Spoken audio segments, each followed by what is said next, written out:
Florence Ballard was born in Detroit in 1943 to parents who moved from the South seeking a new beginning in the city's expanding automotive industry. Growing up as the ninth in a household of many children, she exposed her love for singing when she was 5 years old. Florence converted every space into a stage, from church halls to playgrounds, and at home, she and her sisters harmonized together like a blossoming girl group. While in elementary school, she met future groupmate Mary Wilson when they both participated in the same talent show.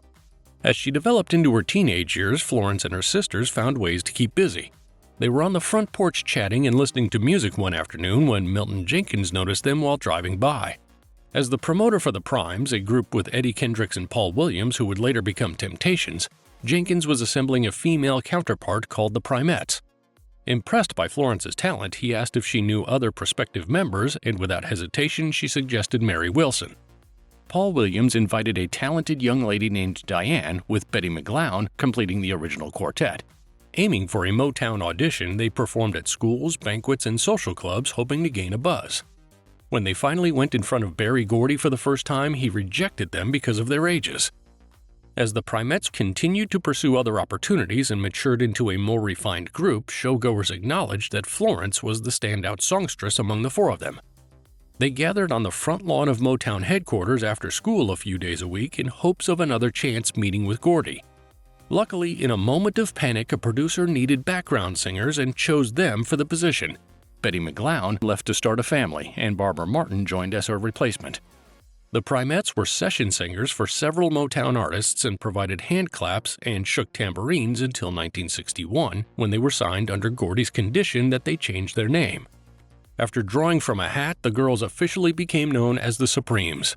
Over the next few years, they released a sequence of recordings including Buttered Popcorn with Florence as the lead vocalist. Barbara Martin quit the group and was not replaced, which didn't help improve their reputation as the No-Hit Supremes, a nickname they were jokingly given after a flopped debut album and more unsuccessful singles.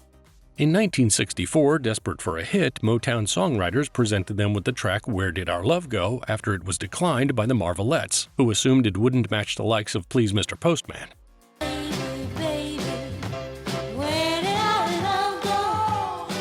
The song climbed to #1 on the charts, and the trio immediately went on a European tour. When they returned home, they performed at numerous venues across the country from Chicago to New York City and issued 4 consecutive #1 hits. Before long, their rising success was accompanied by disarray as the group's achievements somehow sealed Diana as the lead singer and frontwoman, much to Florence's disappointment.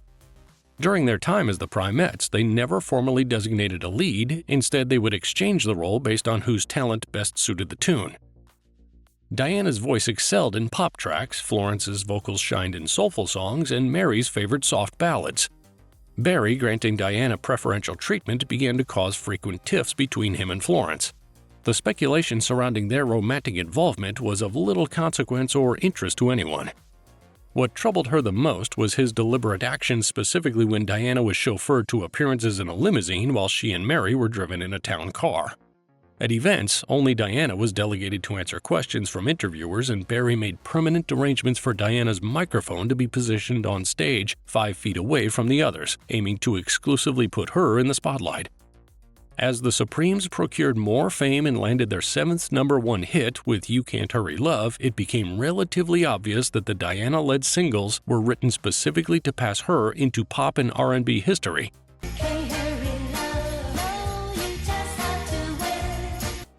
Alongside their demanding schedule, Florence grew overwhelmed with depression from the relentless drama in the group and with Gordy.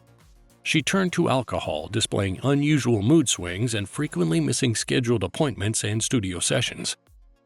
Many believed her behavior was associated with the present chaos, while others thought it stemmed from an untreated trauma in her past. When she was 17, she went to a sock hop with her brother, who planned to ensure that she arrived back home safely. Unable to find her sibling when the fun was over, Florence accepted a ride from a popular young man from the neighborhood, but instead of being driven to her front door, she was taken to a parking lot where he forced himself on her at knife point. As she continued to feel sidelined because of the favoritism Diana received as a means to elevate her to the top, conflicts with Berry intensified when he renamed the group the Supremes with Diana Ross, further escalating an already unhappy situation. It all came to a head during a performance in Las Vegas in 1967 when she overheard Diana and Gordy calling her fat. The perception was far from reality, as Florence stood 5 feet 7 inches tall and wore a size 12. While performing on stage, she protruded her stomach forward to create a bulge and pointed to it, rebelling against Gordy's mandate for his female performers to maintain constant elegance and to mock him for targeting her weight. Barry flew her back to Detroit, and she never sang with the Supremes again.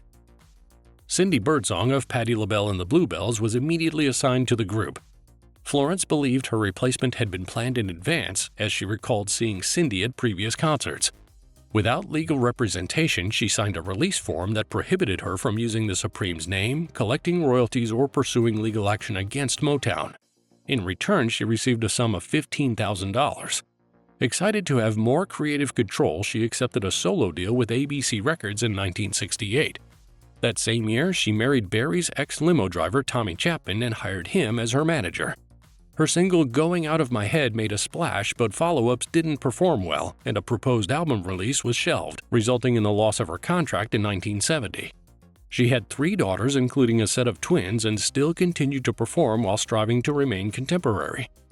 As her career entered into a recession, she retained an attorney to negotiate more money from Motown, and when it was awarded to her, the lawyer and the funds mysteriously vanished. Her husband walked away, her home was foreclosed, and her alcoholism increased to the extent that she was only sober on rare occasions. Florence and her kids were forced to move in with her sister. She checked herself into a local rehabilitation facility, and with no money to provide for her children, she applied for government assistance.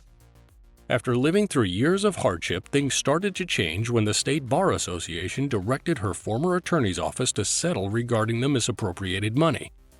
She purchased a new home and reconciled with her husband, although her family accused him of being motivated by finances. She performed at a benefit concert at Detroit's Ford Auditorium in 1975, stamping her return to the stage after a 5-year intermission. Aspiring to re-enter the music scene, she did interviews across diverse media outlets and made television appearances. Despite these signs of hope, a heartbreaking turn occurred when Florence collapsed at home and had to be rushed to the hospital. She passed away the following morning on February 22, 1976, from cardiac arrest caused by coronary thrombosis. She was just 32 years old.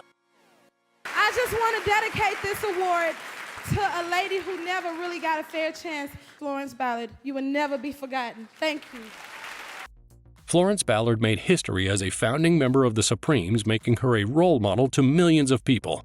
May her soul continue to rest in peace and her legacy forever occupy the hearts of music lovers worldwide. Thanks for watching.